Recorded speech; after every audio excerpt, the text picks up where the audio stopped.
बोज कमी करण्यासाठी सरकारमधलेच काही मंत्री आणि बडे नेते याला जबाबदार आहेत।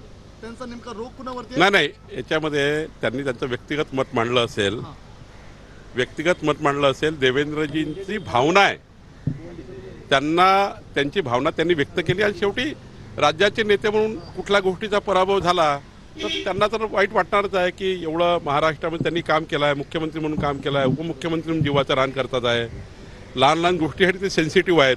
त्यामुळे साहजिक वाटतं की थोडा पराभवामध्ये तर काही गोष्टी वाटतात। निश्चित करायला हवी, एकट्या माणसावर जबाबदारी नाही, असं त्यांचं म्हणणं आहे। जबाबदारीच नाही त्यांची एकट्याची, सामूहिक जबाबदारी आहे। माझी जबाबदारी आहे, आशिष शेलारांची आहे, कोर कमिटीची आहे, आम्ही पूर्ण त्या ठिकाणी सहकाऱ्यांची आहे, आम्ही सर्वांनीच त्या ठिकाणी काम केलं आहे। त्यामुळे एकट्याची जबाबदारी काय राहू शकत नाही।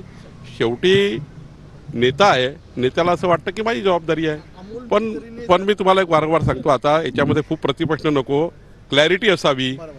देवेंद्रजी कुठलाही राजीनामा देणार नाही।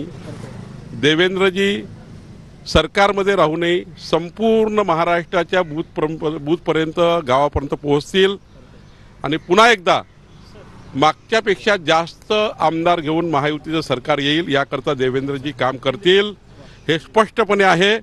त्यामुळे कुठल्याही राजीनाम्याचा प्रश्न येत नाही। आम्ही त्यांना विनंती केली आहे की त्यांची भावना जरी असेल तरी त्या भावना आता दूर करावी आणि महाराष्ट्राच्या विकासाकरता देवेंद्रजींनी आपलं संपूर्ण कर्तृत्व कर्तव्य कामात लावावं।